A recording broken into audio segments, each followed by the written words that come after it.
کفر کو، شرک کو، بے دینی کو، بددینی کو، الحاد کو، اللہ سے انکار کو اور ان تمام چیزوں کو دیکھ رہا ہے اور وہ اللہ کا انکاری ہوتا چلا جا رہا ہے. خدا کا اعوذ باللہ من الشیطان الرجیم، بسم اللہ الرحمن الرحیم. ان الدین عند اللہ الاسلام وقال تعالی ومن يبتغي غیر الاسلام دینا فلن يقبل منه وهو في الآخرة من الخاسرین. صدق اللہ العظیم. وقال رسول اللہ صلی اللہ علیہ وعلى آلہ واصحابہ وسلم من خاف ادلج ومن ادلج بلغ المنزل الا ان سلعة اللہ الغالیہ الا ان سلعة اللہ الجنہ او کما قال صلی اللہ علیہ وعلى آلہ واصحابہ وسلم. اللہم صل علی سیدنا مولانا محمد وعلى آل سیدنا مولانا محمد وبارک وسلم. اللہم صل علی سیدنا مولانا محمد وعلى آل سیدنا مولانا محمد وبارک وسلم. یا رب صل وسلم دائما ابدا على حبیبک خیر الخلق کلہم جزا اللہ عنا محمدا صلی اللہ علیہ وسلم بما هو اہلہ. انسان کے لیے اللہ تعالیٰ نے زندگی گزارنے کا جو ایک نظام اور ایک سسٹم دیا ہے، جس کو ہم دین کہتے ہیں، شریعت کہتے ہیں، اللہ کا بھیجا ہوا پیغام کہتے ہیں، بہت سی باتیں اس کے سلسلے میں لگاتار عرض کی جاتی رہی ہیں اور مختلف اور الگ الگ عنوانات پر اس سلسلے میں تفصیلی گفتگو بھی ہوئی ہے، اشارات بھی ہوئے ہیں. آج کے اپنے چھوٹے سے اس مختصر پیغام میں 3 بہت اہم بنیادی باتیں جس کا ہر انسان کو زندگی میں خیال رکھنا ضروری ہے، بلکہ یہ 3 باتیں ایسی ہیں جو ہر انسان کی زندگی میں ضرور ہونا چاہیے. اس پر تھوڑی سی انشاءاللہ گفتگو کی جائے گی. سب سے پہلی اور بنیادی چیز جو ضروری ہے وہ یہ ہے کہ انسان اپنی پوری زندگی میں محبت اور محبتوں کا راستہ پکڑے. نفرت اور نفرتوں کے جو راستے ہیں یا جو راستے نفرتوں تک لے جانے والے ہیں، ان سے انسان کو دور رہنے کی ضرورت ہے. اصل میں اس کی بڑی بنیادی وجہ یہ ہے کہ انسان بہت ہی چھوٹی سوچ رکھتا ہے اور انسان کا ذہن بھی بڑا چھوٹا ہے. وہ بہت آگے تک نہیں سوچ پاتا اور نہ ہی وہ چیزوں پر بہت زیادہ غور و فکر کر پاتا ہے. وہ جذبات میں کوئی فیصلہ لے لیتا ہے، جلد بازی میں کوئی فیصلہ لیتا ہے. خلق الانسان عجولا، انسان کو جلد باز کہا گیا ہے. تو اس کے فیصلے کبھی جلد بازی میں ہوتے ہیں، اس کے فیصلے کبھی ہڑبڑی میں ہوتے ہیں، اس کے فیصلے کبھی بہت سی ایسی چیزوں کی بنیاد پر ہوتے ہیں جن میں وہ اس وقت گھرا ہوا ہوتا ہے.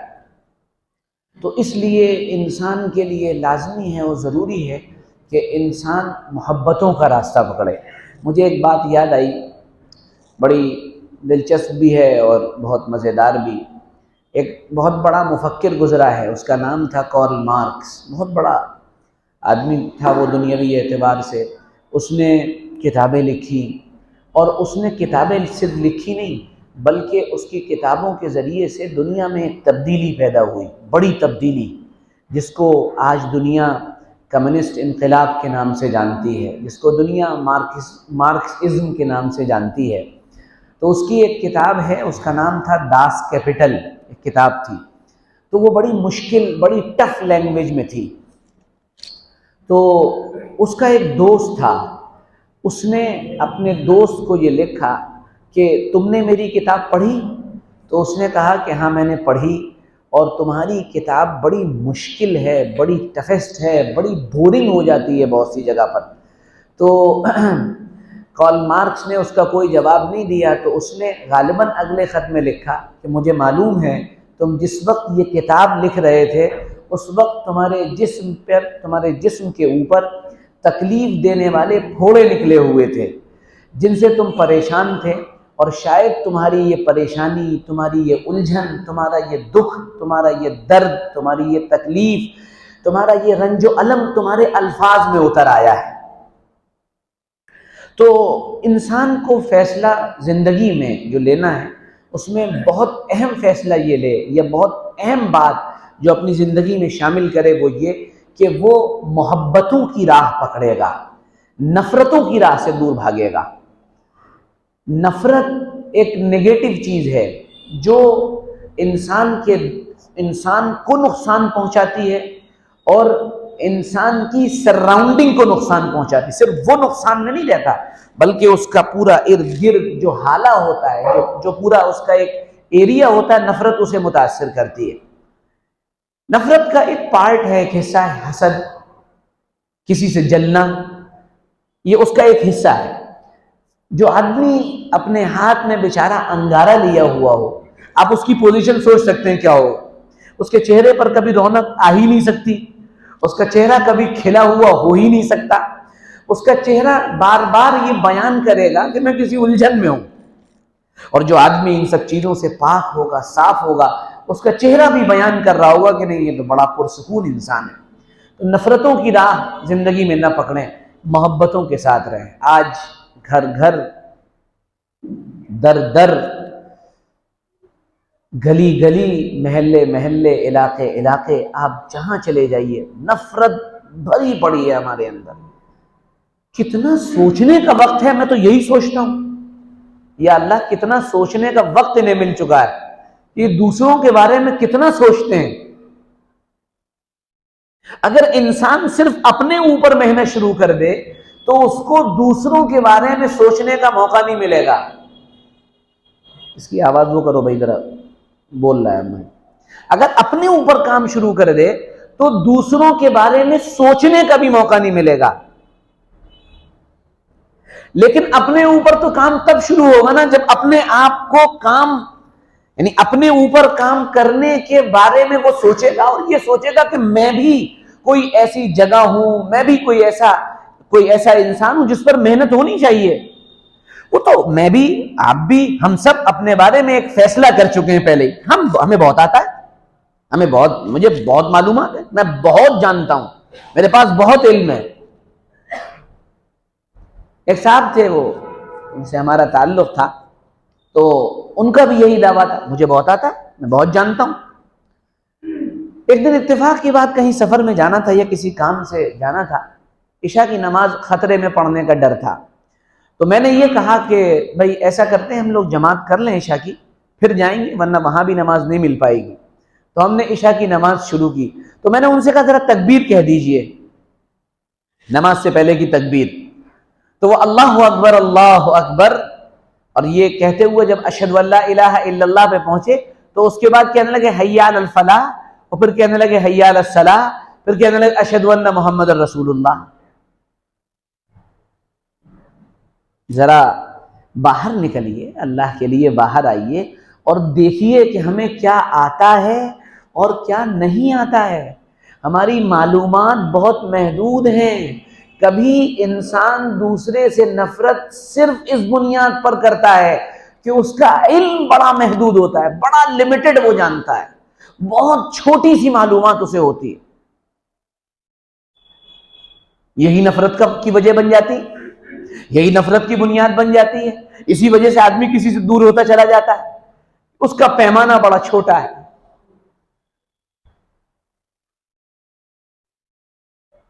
ایک عجیب و غریب بات یاد آئی مجھے،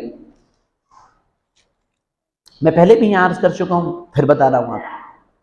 اللہ تعالیٰ نے دین کے بہت سے احکامات ایسے بتائے ہیں جن کو کرنے کا طریقہ بتایا ہے۔ نماز کیسے پڑھو؟ حضور صلی اللہ علیہ وسلم نے فرمایا صلو کما رأیتمونی اصلی، جیسے میں پڑھ رہا ہوں مجھے دیکھ کے ویسے ہی نماز پڑھ لو۔ روزہ کیسے رکھو؟ صبح صادق کے وقت سے شروع ہوگا روزہ، اور شام کو غروب تک روزہ ہو جائے گا۔ زکوٰۃ دینے کا طریقہ، یہ ساری چیزیں بتائیں اوپنلی۔ لیکن کچھ دین کے احکامات ایسے ہیں جن کو جناب رسول اللہ صلی اللہ علیہ وسلم نے بتایا نہیں کیسے کرنا ہے، بس صرف یہ بتایا کہ یہ کام کرنا ہے اور یہ بہت اہم ہے اور یہ بہت ضروری ہے. جیسے ایک بڑی موٹی سی بات ہے دعوت و تبلیغ، دین کا کام جسے ہم کہتے ہیں اپنے زبان میں.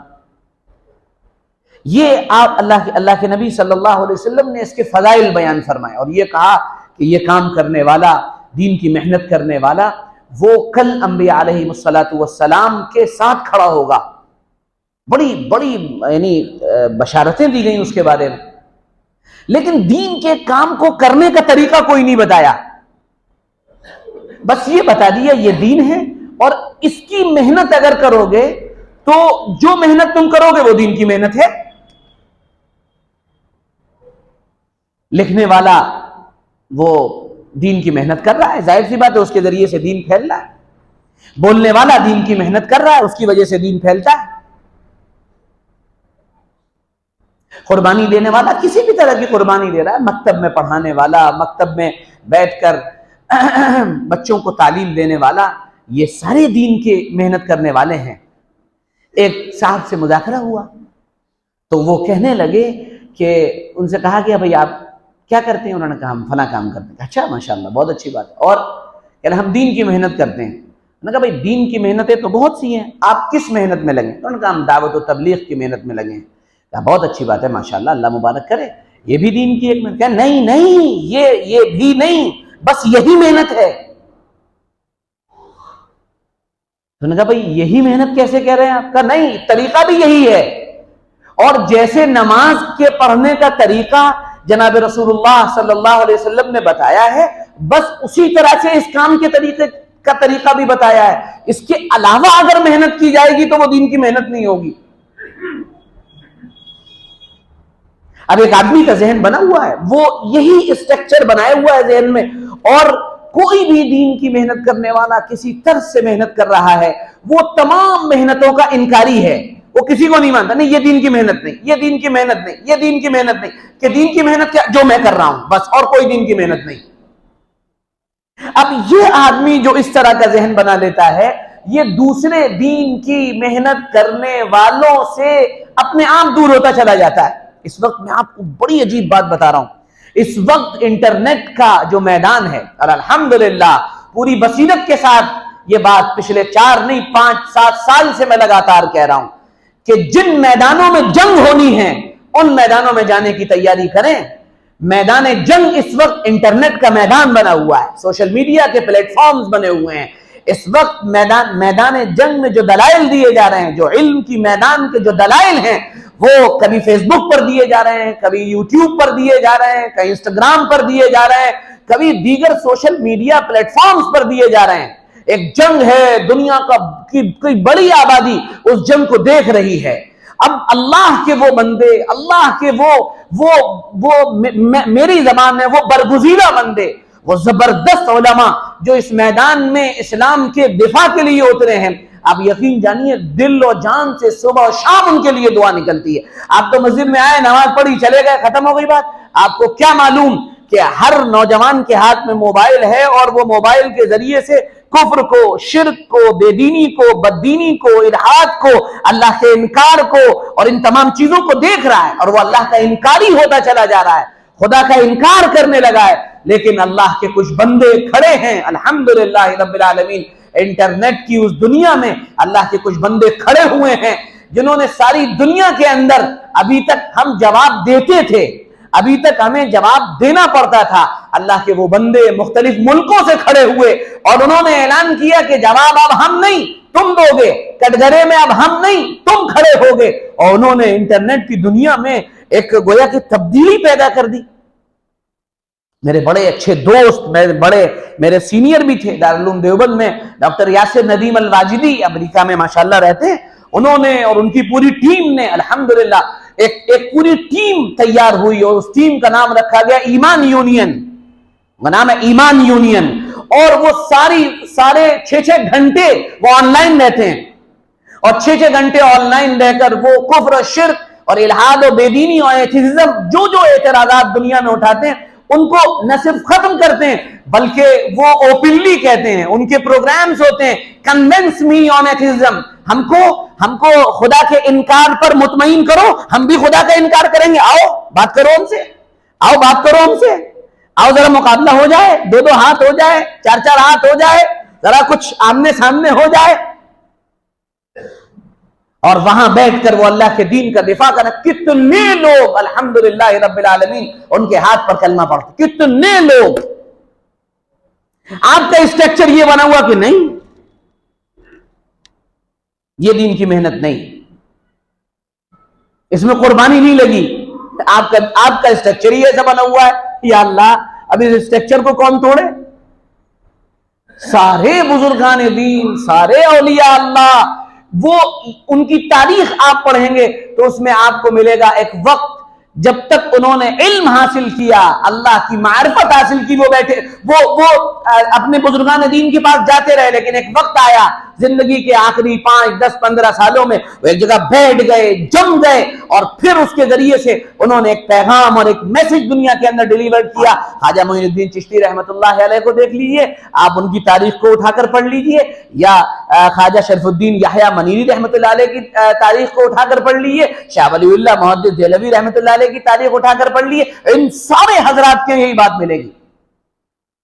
ایسا زبردست ایک پوری دنیا کے کفر شرک پر ان 10 5 7 8 لوگوں نے حملہ بولا ہے کہ لوگ جتنے بڑے بڑے بولنے والے ہیں وہ اس وقت یا تو کونا پکڑ چکے ہیں یا پھر خاموشی کے ساتھ بیٹھے ہوئے ہیں۔ اور آپ اس پہ مطمئن مت ہوئیے گا، کسی کے دل میں یہ خیال نہ ہے کہ ہم تو بہت صحیح ہیں، ہم تو بہت ٹھیک ہیں۔ ایک بڑے بزرگ اور اس ملک کے بڑے محسن اور بہت بڑے عالم دین، ان کا نام لینا میں مناسب نہیں سمجھتا اس وقت، ان کے خاندان کا ایک فرد مرتد ہوا، مرتد، اس نے دین چھوڑا، اس نے اسلام چھوڑا، ارتداد اختیار کیا۔ یاسر بھائی نے مجھے یہ کارگزاری خود سنائی اور کہا کہ اس کی بیوی کا فون آیا میرے پاس، کہنے مولانا اب آپ ہی کا سے درخواست کی جا سکتی ہے کہ آپ میرے شوہر سے بات کریں۔ یاسر بھائی نے فرمایا کہ میں نے 2 گھنٹے اس سے بات کی اور 2 گھنٹے کے بعد اس نے کلمہ پڑھا۔ پوری دنیا کے اندر اس وقت، اور میں پھر کہہ دے رہا ہوں اور آگے کہہ دے رہا ہوں اور بڑی بصیرت کے ساتھ یہ بات پھر کہہ رہا ہوں، اگلا دور صرف یہی دور ہے کہ جس دور میں جنگ عقیدے کی لڑی جائے گی، دلائل عقیدے پر دیے جائیں گے، آپ سے آپ کے عقیدے کو چھیننے کی کوشش کی جائے گی، آپ کو کفر اور شرک اور الحاد اور بے دینی اور بددینی کو خوبصورت بنا کر پیش کر کے اس کو قبول کرنے کی دعوت دی جائے گی۔ یہ بات طے شدہ ہے، آپ دیکھ لیجئے گا۔ اگر میں نے وہ تینوں باتیں نہ بتائی ہوتی تو پھر میں اس سلسلے میں اس سمت میں بات کرتا، لیکن یہ بڑی سمجھنے کی بات ہے۔ اپنے اسٹرکچر کو بڑا کریں، دماغ کو ذرا کھولیں، وسعت دیں، پڑھیں، مطالعہ کریں، دیکھیں، دنیا بہت بڑی ہے، دین کے کام کی اتنی شکلیں وجود میں آئی ہیں اور آ رہی ہیں کہ انسان اندازہ نہیں لگا سکتا ہے۔ تو پہلی بات یہ، محبت کا ساتھ پکڑیں، نفرت کا ساتھ چھوڑ دیں، دلائل پر غور کریں، دلیلوں سے بات کریں۔ دلیل بہت ضروری ہوتی ہے، کسی سے محبت، کسی سے تعلق، یہ ایک جذباتی مسئلہ ہے، لیکن اگر کوئی غلط ہے تو پھر دلائل پر غور کریں کہ جو دلائل دیے جا رہے ہیں وہ صحیح ہیں کہ غلط ہیں، پھر جذبات کو بیچ میں نہ آنے دیں۔ تو اس لیے آج ارادہ کریں کہ ہم محبتوں کے ساتھ رہیں گے انشاءاللہ، اور یہ محبت گھر سے شروع ہو کر معاشرے تک آئے گی، بھائی بھائی، دوست دوست، ملنے والے، تعلق والے۔ اور آج نفرت کا ایک گویا کہ ایک دھماکہ ہوا ہے، ہر کوئی ایک دوسرے سے نفرت کر رہا ہے۔ یا اللہ، ہو کیا گیا ہے آخر؟ محبت پکڑیں، محبت کا ساتھ پکڑیں۔ نمبر 2، دوسری بات، زندگی میں باہمت زندگی جئیں، عالی حوصلگی کے ساتھ زندگی جئیں، ہمت، طاقت، قوت، عزم، بصیرت، یہ تمام چیزیں زندگی کے اندر شامل ہونی چاہیے۔ جس چیز کا ارادہ کر لیا، جس چیز کو ٹھان لیا، اسے کرنے کے حوصلے اپنے اندر رکھیں، ہمتیں نہ ہاریں، کمزور نہ پڑیں، بلکہ جو عزم و ارادہ ہے اس میں پوری طور پر لگے رہیں، ایک دن اللہ کامیابی دے دے گا۔ اور اگر آپ ہمت ہار گئے فرسٹ اسٹیپ پر، اور اگر آپ نے پتے رکھ دیے پہلی مرتبہ، آپ کامیاب نہیں ہونے والے ہیں۔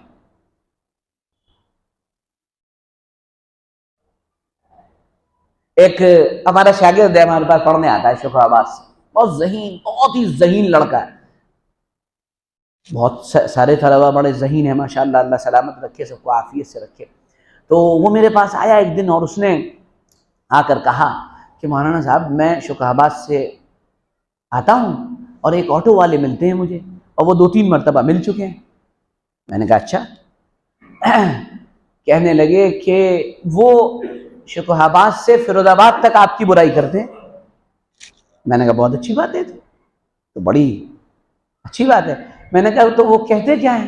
کہنے وہ یہ کہتے ہیں مولانا سعدی تو منافق ہیں. یہ بہت اچھی بات ہے، اللہ ہمیں ایمان کامل عطا فرمائے. میں نے کہا لیکن وہ کہتے کیوں ہیں یہ تو بتاؤ، وجہ کیا ہے؟ کہنے وہ یہ کہتے ہیں کہ دنیا کمانا چاہیے، وہ دنیا کو زیادہ بولتے ہیں. تو میں نے کہا اب تم بتاؤ کہ یہ بات میں صحیح کہتا ہوں یا غلط کہتا ہوں؟ کہ نہیں آپ کی بات تو مجھے سمجھ میں آ چکی ہے. ہمارے اوپر جو بہت سے نشے چڑھے ہیں، ان نشوں میں ایک نشہ یہ بھی ہے دنیا بہت بری چیز ہے. اچھا، اوہ ماشاءاللہ. تو یہ پنکھا کیا ہے؟ کیا ہے پنکھا؟ یہ چھت کیوں بنائی ہے؟ صبح کیا کھایا تھا ناشتے میں؟ ناشتے میں جو کھایا تھا وہ کیسے آیا تھا؟ کپڑے جو پہنے ہیں وہ کیسے آئے؟ ٹوپی جو پہنی ہے کیسے آئی؟ کیسے آئی؟ کہنے پیسے سے آئی. تو میں نے کہا یہ بری چیز ہے، تو پھر بری چیز کا استعمال کیوں کر رہے ہو؟ لوگ بات سمجھتے ہی نہیں ہیں. ربنا آتنا فی الدنیا حسنہ. اللہ کیوں دعا کروا رہا ہے؟ اللہ ہمیں دنیا میں اچھائیاں عطا فرما. حضور صلی اللہ علیہ وسلم نے یہ کیوں فرمایا؟ نعم المال الصالح للمرء الصالح. بہترین مال وہ ہے جو نیک آدمی کے ہاتھ میں. تو مال بہترین چیز ہے. قرآن پاک میں ایک جگہ نہیں 2 جگہ اللہ نے ارشاد فرمایا. پہلی جگہ فرمایا وَإِنَّهُ لِحُبِّ الْخَيْرِ لَشَدِيدٌ، کہ اس انسان کے دل میں خیر کی محبت بہت زیادہ ہے. سارے مفسرین فرماتے ہیں خیر کا مطلب مال ہے. سورہ بقرہ میں اللہ ارشاد فرماتا ہے ان ترک خیرا، اگر کوئی مر جائے اور اس نے خیر چھوڑا ہو، خیر چھوڑا ہو. سارے علماء فرماتے ہیں، سارے مفسرین فرماتے ہیں کہ خیر سے مراد مال ہے. اب قرآن مال کو خیر کہہ رہا ہے، قرآن مال کو بھلائی کہہ رہا ہے، قرآن مال کو اچھائی کہہ رہا ہے. تو ہم بھی وہی کہہ رہے ہیں. اگر ہم غلط ہیں تو آپ اپنے بارے میں سوچ لیں. تو لوگ سوچ ہی نہیں پاتے ہیں، لوگ سوچ ہی نہیں پاتے ہیں. جتنا ان کو سمجھا دیا جاتا ہے اور جتنا پڑھا دیا جاتا ہے وہ اس رٹے ہوئے سبق سے آگے بڑھنا گوارا ہی نہیں کرتے ہیں. وہ دلائل کی دنیا میں آنا ہی نہیں چاہتے ہیں. وہ میدان میں اتر کر بات کرنے کی سکت ہی نہیں رکھتے ہیں. جتنا سمجھا دیا اتنا سمجھ لیا. یہ ہمت اور حوصلے کے خلاف ہے. ہمت اور حوصلہ یہ دلیل میری بھی ہے، دلیلیں تمہاری بھی ہیں، آؤ بیٹھو بات کریں. جس کی دلیل وزنی ہوگی ہم بات مان لیں گے. کوئی ہمیں انا تھوڑی ہے. دلائل پر بات کریں ہمیشہ. قل ھذہ سبیلی ادعو الی اللہ علی بصیرۃ، کہیے اے محمد صلی اللہ علیہ وسلم کہ یہ میرا راستہ ہے اور میں اس راستے کی طرف بڑی بصیرت کے ساتھ بلاتا ہوں. بصیرت کہا ہی جاتا ہے جو وہ چیز جو دلائل کے ذریعے سے واضح اور صاف ہو. اللہ ہمیں یہ بات سمجھنے کی توفیق عطا فرمائے. تو ہمتیں نہ ہاریں. وہ کہنا مولانا ایسے کہہ دیا اب کیا کریں گے؟ میں نے کہا کہنے دو. پھر ہمارا کام تو چلنا ہے، ہمارا کام آگے بڑھنا ہے. علامہ اقبال نے ایک بڑی زبردست بات کہی تھی کہ جب ہوا تمہارے مخالف چل رہی ہو، تم اڑ رہے ہو اور ہوا تمہارے مخالف چل رہی ہو، تو علامہ اقبال کہتے ہیں کہ اس سے گھبرانے کی ضرورت نہیں ہے. یہ تو چل ہی اسی لیے رہی ہے کہ تم اور اوپر اڑ جاؤ. یہ تو چلتی ہے تجھے اوپر اٹھانے کے لیے. اس سے گھبرانے کی ضرورت نہیں ہے. گالیاں پڑھ رہے ہیں پڑھنے دو. لوگ مسافہ نہیں کر رہے مت کریں. لوگ جو ہے منہ موڑ لینے موڑتے رہیں. تمہارے دلائل صحیح ہیں اور تمہاری بات صحیح ہے. گھبرانا نہیں. نوح علیہ السلام نے اپنی قوم میں دعوت دی تھی اور 80 لوگ ایمان لائے تھے 850 سال کی محنت پر. تو میری اور تمہاری اور کسی امتی کی حیثیت کیا ہے نوح علیہ السلام کے سامنے؟ کتنوں نے بات سمجھ لی، جنہوں نے سمجھی دلائل کے ساتھ سمجھی، قابل مبارکباد ہے. اس لیے کبھی بھی ہمت نہ ہاریں. یہاں تک لکھا ہے علماء نے کہ اگر تم کوئی کام کر رہے ہو اور وہ قرآن و سنت کی روشنی میں صحیح ہے، پھر رات کو سو اور سونے میں جبرائیل علیہ السلام بھی آ کر کہنا یہ کام صحیح نہیں ہے، تو بھی اس کام کو مت چھوڑنا، وہ کام کرتے رہنا. کیونکہ حق دلائل کی طاقت رکھتا ہے، حق کے ساتھ دلیل کی طاقت ہوتی ہے. دنیا میں بہت سی جگہ حق مغلوب ہو جائے گا، حق والے ہار جائیں گے اور نیچے آ جائیں گے، دنیاوی اقتدار چھن جائے گا، پریشانیوں میں رہیں گے، تکلیفوں میں رہیں گے. ام حسبتم ان تدخلوا الجنہ ولما یاتکم مثل الذین خلوا من قبلکم مستهم البأساء والضراء وزلزلوا حتى يقول الرسول والذین آمنوا معه متى نصر اللہ. کیا تم سمجھتے ہو کہ معاملہ ایسے ہی بن جائے گا؟ جنت میں ایسے ہی چلے جاؤ گے؟ مستهم البأساء، تکلیفیں بھی آئیں گی، والضراء، پریشانیاں بھی آئیں گی، دکھ بھی آئیں گے، تکلیفیں بھی ہوں گی. محمد رسول اللہ صلی اللہ علیہ وسلم جب آپ نے اس عقیدے کی دعوت دی تھی اور اس عقیدے کی دعوت پیش فرمائی تھی، اس کا نتیجہ یہ تھا کہ آپ کی بیٹیوں کو طلاق ہو گئی تھی. لیکن کیا آپ نے اپنی محنت چھوڑ دی تھی؟ نہیں، آپ اپنی محنت سے پیچھے نہیں ہٹے تھے، کیونکہ دلائل کی طاقت تھی. آپ کو پتھر بھی مارے گئے لیکن دلائل کی طاقت ساتھ تھی، آپ نے ساتھ نہیں چھوڑا، آپ کام کرتے رہے. وَزُلْزِلُوا، ہلا بھی دیے جاؤ گے کبھی کبھی.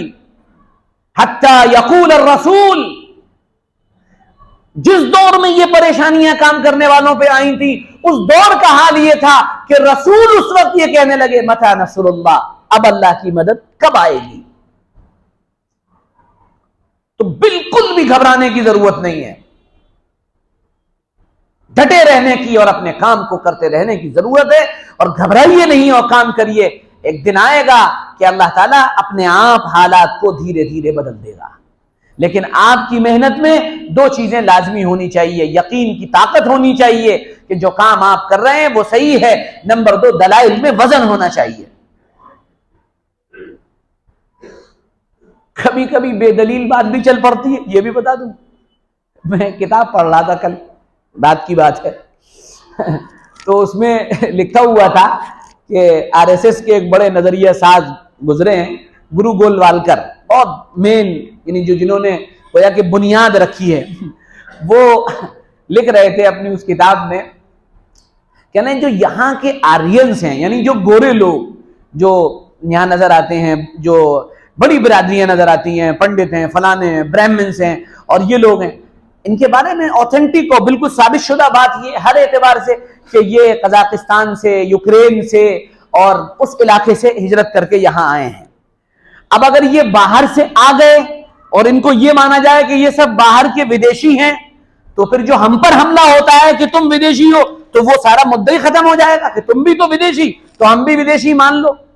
تو انہوں نے نئی بات پیش کی کہ نہیں، اصل میں یہ لوگ جو باہر سے آئے تھے، یہ جو آرین کہلاتے ہیں، جن کے بارے میں کہا جاتا ہے یہ ان علاقوں سے آئے ہیں، یہ علاقے بہار میں تھے. یہ علاقے کہاں تھے؟ کہنے بہار میں تھے. کہنے حضرت بہار میں؟